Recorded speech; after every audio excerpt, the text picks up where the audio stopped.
Salam sejahtera bagi kita semua dimanapun saat ini kita berada. Kiranya kasih Tuhan selalu menyertai kita. Saudara-saudara yang dikasihi Kristus, sebelum kita mendengarkan firman Tuhan, marilah kita awali terlebih dahulu dengan doa. Damai sejahtera dari Allah Bapa yang melampaui segala akal, itulah juga yang memelihara hati dan pikiranmu di dalam Kristus Yesus Tuhan kita. Amin. Firman Tuhan yang akan menyapa kita saat ini tertulis pada kitab Ibrani 2 ayat 1 sampai dengan 4. Dan saya akan membacakan isi nas tersebut untuk kita. Demikian dikatakan. Karena itu harus lebih teliti kita memperhatikan apa yang telah kita dengar, supaya kita jangan hanyut di bawah arus. Sebab kalau firman yang dikatakan dengan perantaraan malaikat-malaikat tetap berlaku, dan setiap pelanggaran dan ketidaktaatan mendapat balasan yang setimpal, bagaimanakah kita akan luput jikalau kita menyia-nyiakan keselamatan yang sebesar itu, yang mula-mula diberitakan oleh Tuhan dan oleh mereka yang telah mendengarnya kepada kita dengan cara yang dapat dipercayai.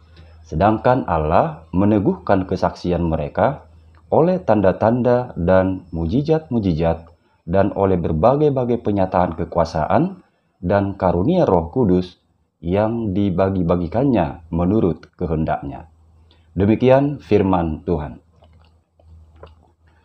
Saudara-saudari yang dikasihi Kristus, ada pernah seorang pemuda yang apes karena ketinggalan pesawat, padahal dia sudah di bandara. Kenapa bisa terjadi? Ceritanya begini. Jam keberangkatan pesawatnya saat itu adalah jam 5.25 pagi. Dan itu adalah penerbangan pertama dari Bandara Halim Jakarta menuju Banda Aceh. Malamnya sebelum berangkat, dia ngobrol dengan temannya sambil begadang. Dan mungkin dia sengaja begadang karena takut telat ke bandara. Ketika waktu telah menunjukkan jam 2 dini hari, dia pun memesan Grab sebagai transportasinya menuju ke bandara. Setelah sampai di bandara, dia lihat konter check-in sudah buka. Lalu dia pun menuju ke sana. Dia pun sudah merasa ngantuk dan pingin rebahan. Selesai check-in, dia langsung menuju ruang tunggu.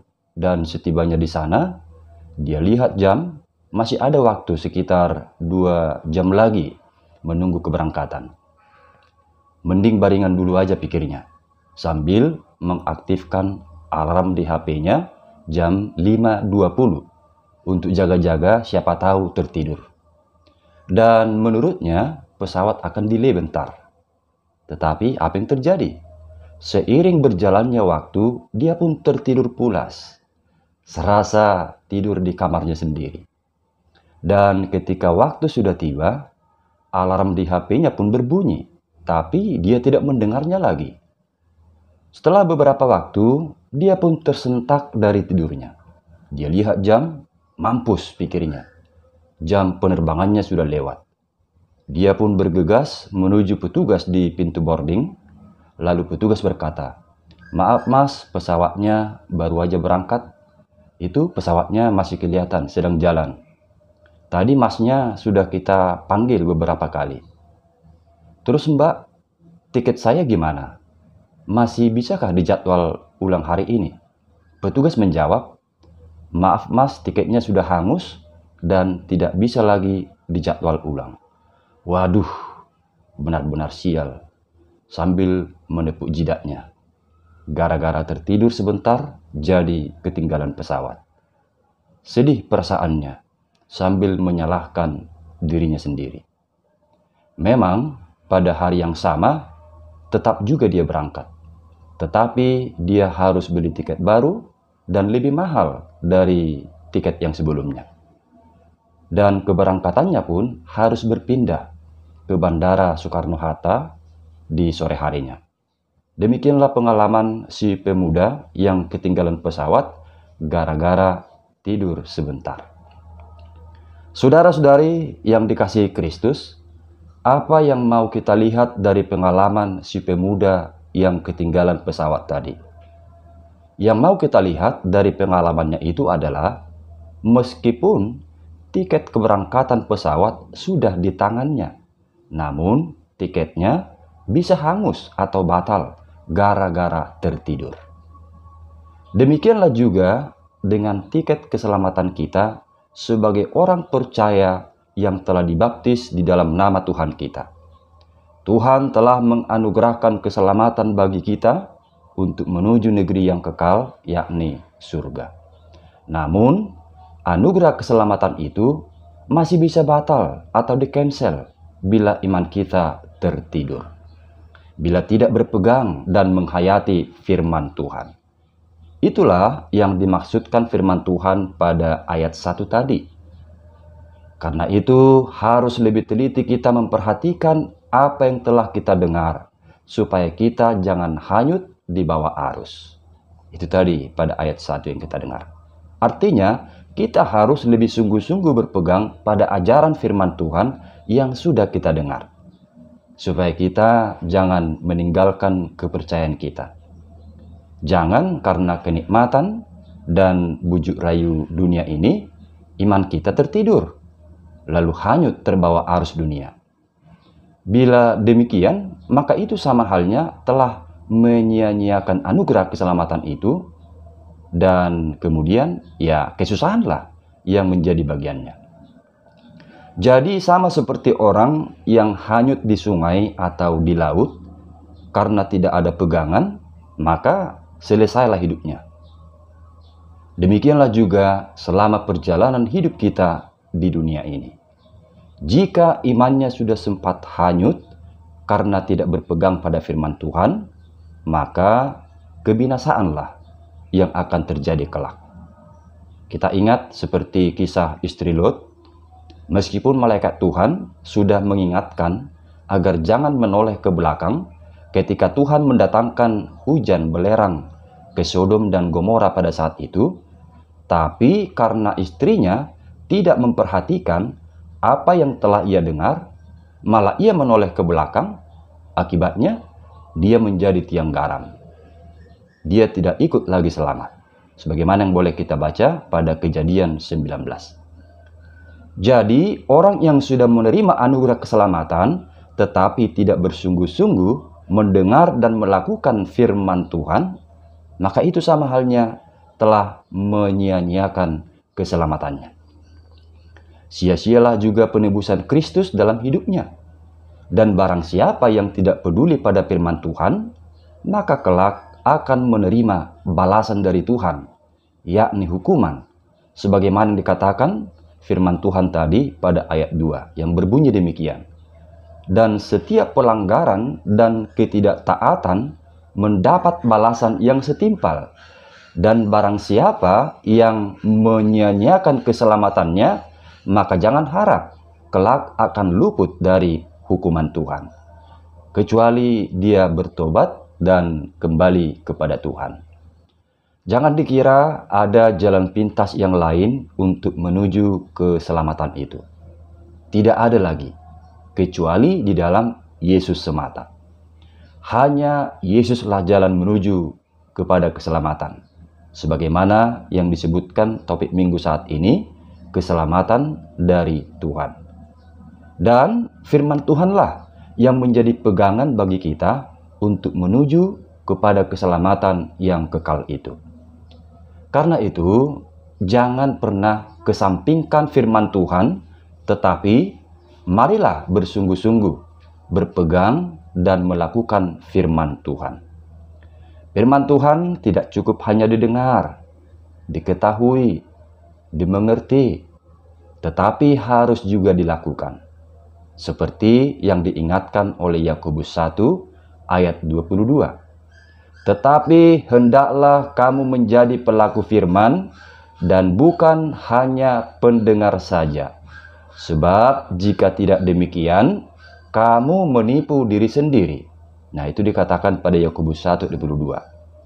Sebab jika hanya mendengar firman saja dan tidak melakukannya, ia adalah seumpama seorang yang sedang mengamat-amati mukanya di depan cermin, lalu ia pergi dan segera lupa bagaimana rupanya. Tetapi barang siapa bertekun melakukan firman itu, maka ia akan berbahagia. Saudara yang dikasihi Tuhan kita Yesus Kristus, itulah yang diingatkan oleh firman Tuhan bagi kita yang telah beroleh anugerah keselamatan dari Tuhan, supaya kita bersungguh-sungguh mendengar dan melakukan firman-Nya, agar kelak kita tidak ditolak atau batal ikut untuk menikmati anugerah keselamatan yang sempurna itu, hanya karena ketidakpedulian pada firman Tuhan. Firman Tuhanlah yang menjadi suluh dan penerang dalam hidup kita untuk menuju tempat kekal. Firman Tuhan itu jugalah yang menjadi kekuatan kita untuk melakukan kehendak Tuhan, baik di saat sukacita maupun di saat berduka atau mengalami kesusahan. Sebab terkadang ada juga orang makin bertambah sukacitanya, yaitu dengan bertambahnya berkat Tuhan yang dia terima, tetapi hidupnya bukan malah dekat kepada Tuhan, justru malah semakin menjauh.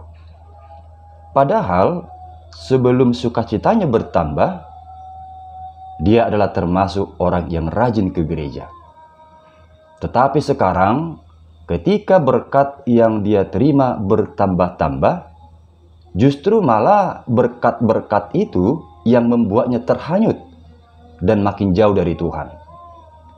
Berkat-berkat itu sering dijadikan sebagai alasan tidak sempat lagi ke gereja, tidak ada lagi waktu ibadah keluarga atau pertanyaan sektor, dan lain sebagainya.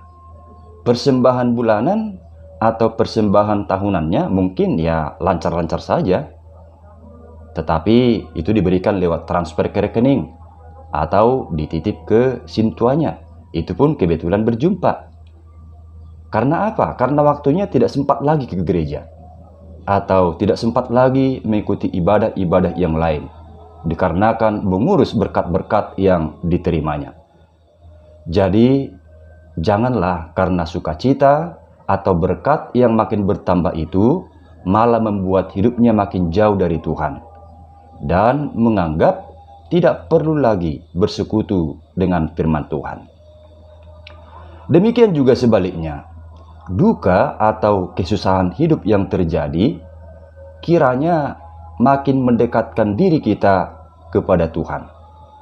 Sebab setiap orang tidak ada yang luput dari kesulitan atau kesusahan hidup, terlepas dari kecil besarnya kesusahan atau masalah yang dihadapi. Tetapi semua pasti punya kesusahan masing-masing. Jadi, bila pun itu harus dialami, tetaplah berpegang pada firman Tuhan. Janganlah kesulitan hidup itu malah membuat kita jauh dari Tuhan. Sebab firman Tuhan berkuasa menuntun kita untuk tetap berjalan di dalam kehendak Tuhan. Saudara-saudari yang dikasihi Tuhan kita Yesus Kristus, meskipun ada banyak tawaran dan godaan dunia yang membuat kita ragu lalu menjauh dari keselamatan yang telah Tuhan anugerahkan, ingatlah, telah banyak tanda dan mujizat serta penyataan kekuasaan yang dilakukan Allah untuk meyakinkan kita akan keselamatan di dalam Yesus Kristus, sebagaimana yang disaksikan oleh Alkitab kepada kita. Juga melalui Roh Kudus, Allah telah mengaruniakan kepada kita hikmat dan berbagai karunia seturut dengan pemberiannya untuk menuntun kita menuju sukacita yang kekal itu. Karena itu, jangan mau hidup kita menjadi sama seperti yang dunia inginkan. Jangan mau kenikmatan dunia ini menghanyutkan hidup kita menjauh dari Tuhan. Waspadalah selalu. Jangan sampai iman kita tertidur. Jangan sampai tiket keselamatan kita hangus atau batal. Tetapi hiduplah senantiasa di dalam keselamatan yang telah Tuhan anugerahkan dengan berpegang teguh pada firman Tuhan. Amin. Marilah kita berdoa. Terima kasih ya Tuhan atas firman-Mu yang telah menyapa kami saat ini. Tuntunlah kami selalu agar kami tidak menyia-nyiakan keselamatan yang telah Tuhan anugerahkan bagi kami. Di dalam nama Yesus Kristus kami berdoa. Amin.